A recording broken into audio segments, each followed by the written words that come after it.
Hello, friends. I am here to talk to you today about the dedication page. Anybody know what a dedication is? Think about that. Have you ever heard that word? Well, in a book, a dedication is a message at the beginning of a book stating that it was written for a purpose or to honor someone. Sometimes when we dedicate things in our community, such as a statue, we are honoring somebody who's done something special, like maybe a war hero, a military person. Or maybe we're honoring a building by naming it after somebody who worked very hard to help people.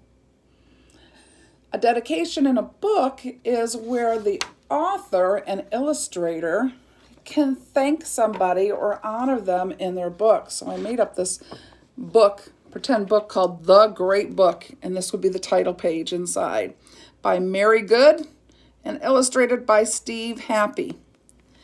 Just before or after the title page, sometimes in the back, is where you'll find your dedication.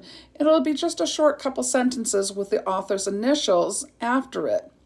So this one says, "To my mom for believing I could write a book."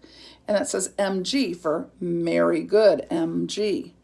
And the second dedication's from the illustrator, it says, "Thank you to my art teacher for teaching me how to illustrate." And then it's signed SH, Steve Happy, SH. And I wrote down here a dedication page, a place at the beginning or end of a book where the author and illustrator can write a thank you to someone. So I normally don't read these in our book because we don't know who they're thanking, but it is an honor, and a lot of times people will start their dedication page will be on a page where there's a little bit of the story going on, like the beginning where you see some characters doing something. So I always want to point out if something is going on, and I'll just say it's the dedication page so you know that the writing has nothing to do, it's not part of a story. So that is the dedication page. So our story today has a dedication page in it. Our story today is called The Remember Balloons. The Remember Balloons. I found this interesting that the author and publisher got together and decided on the cover, and they didn't make a capital letter for any of the words of the title. That's a little bit different. Usually you have a capital letter at the beginning of each word. Interesting. This book has already won an award from the Schneider Family Book Award. They honor books that are really good family-oriented books. This story is written by Jesse Oliveros and illustrated by Dana Wolfcott. Interesting how there's a lot of black and white, but then a lot of color, separate. Interesting how they did that. Let's go into our story and see about the Remember Balloons. Here's our dedication page. Now, normally, again, I wouldn't take the time, but for today, just because we're talking about it, it says, "For James, we have your balloons, Grandpa." J.O. for Jesse Oliveris. "For Mom and Dad," that was written by D.W. Dana Wolfcott. So they wanted to thank those people. Don't know who they are, but there's your dedication page. I like to call it a thank you page too. What page is this here? Just before we get started, we always say it nice and quiet. The title page. Excellent. Here we go with our story. "I have lots and lots of balloons, way more than my little brother."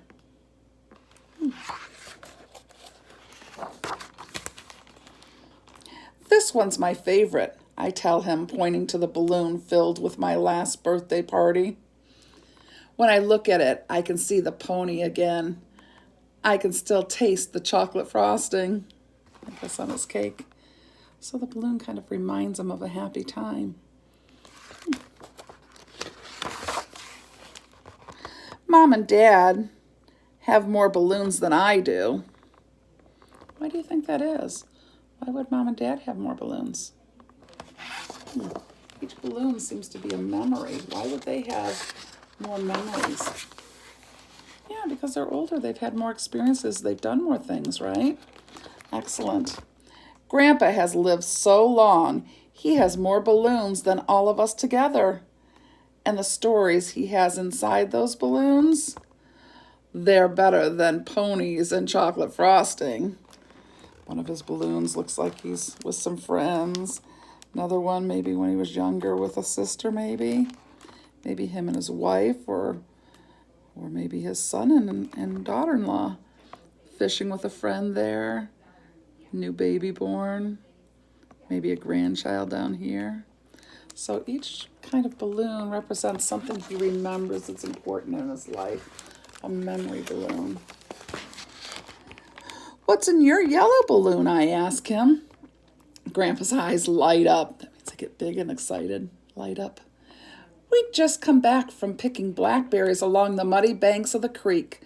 Our berry-splattered faces gave Aunt Nell's cow such a fright, she didn't make milk for days. I scared the cow. Silly.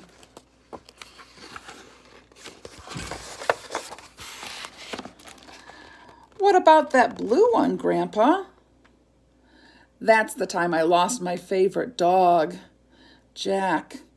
Grandpa chuckles. I found him chasing butterflies next to the schoolhouse. Only Jack could get me to go to school on a Saturday. I found him. And that one? I pointed to a purple balloon above his head. Grandpa looked up and smiles, his face alive with remembering.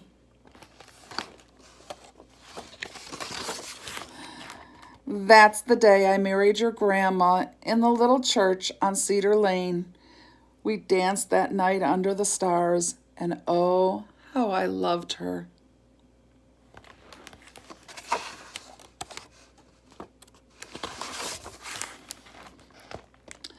I don't have to ask him about the silver balloon because I have one too. What do you think that means that they both have the same silver balloon? Good point. Maybe the same memory, same thing to remember. That was the day we stood on the dock till the sun went down, feeling tug after tug on our lines. Grandpa and I must have caught 1,000 fish. Grandpa ruffles my hair like he always does. That's one of my favorite balloons. Mine too, I say. It's a good memory for both of them.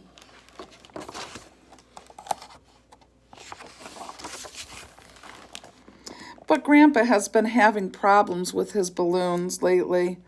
One will get caught in a tree, and he'll tell me that same story over and over. Let me tell you about the Christmas I went to Aunt Nellie's farm, Grandpa says, even though he just finished telling me about it. Sometimes when people get older, they kind of repeat things, don't they? Sometimes they forget things. Sometimes they repeat things because they don't think they've said it to somebody. It's hard when you get older. You've got so many things in your mind, so many things to remember. Other times, a balloon will float right out of his hand, and he won't even know it. Sometimes we forget things over time. It's okay, Grandpa, I yell as I run after it. Every time I almost catch it. Every time I almost reach it. But it always slips away. Why do you think that is? It's his grandpa's story, isn't it? Something's wrong with Grandpa, I tell my parents. He can't hold on to his balloons anymore, his memories. Mom looks at me with sad eyes. That happens sometimes when people grow older.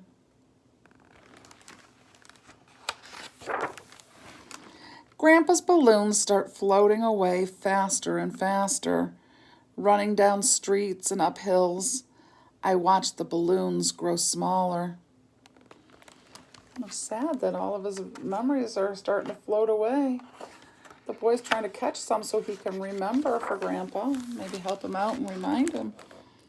He finally loses the silver one. I watch it float away until I can't see it anymore. Oh, that was the special memory of the two of them together. The fish, catching all that fish. Why did you let it go? I yell. That was our balloon. Then I sit on the sidewalk and cry. I don't think Grandpa meant to let go of that balloon. Memories just fade away sometimes. I feel Grandpa pat my back. He doesn't ruffle my hair like he always did. Why are you crying, child? There's nothing to cry about.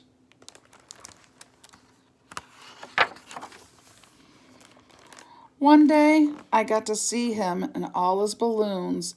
One day I go to see him and all his balloons are gone. Grandpa, I say, but he doesn't look at me. He's having a hard time remembering the boy now. It'll be okay, Dad says. Look up. I have new balloons now. A yellow one filled with blackberries and a cow. A blue one filled with Grandpa and his favorite dog. A purple one filled with a wedding day. See, Mom says, now they're yours to share. So all of Grandpa's memories he remembers now, and he's able to tell them, and maybe even tell them back to Grandpa, and maybe it'll help him to remember some of those stories. So I climb into Grandpa's lap and begin telling him about my new balloons. I think Grandpa will enjoy those stories, don't you? It's hard when family get older and they forget things, but we can help them out. Not the silly stories we've been used to lately, boys and girls, huh? It's still a sweet story. I like stories that make us feel different, not always just silly and fun, but make us think and make us feel. So the story, The Remember Balloons, is another one of our award books. Might be your favorite, might be another. We'll see you soon with another great book. Bye.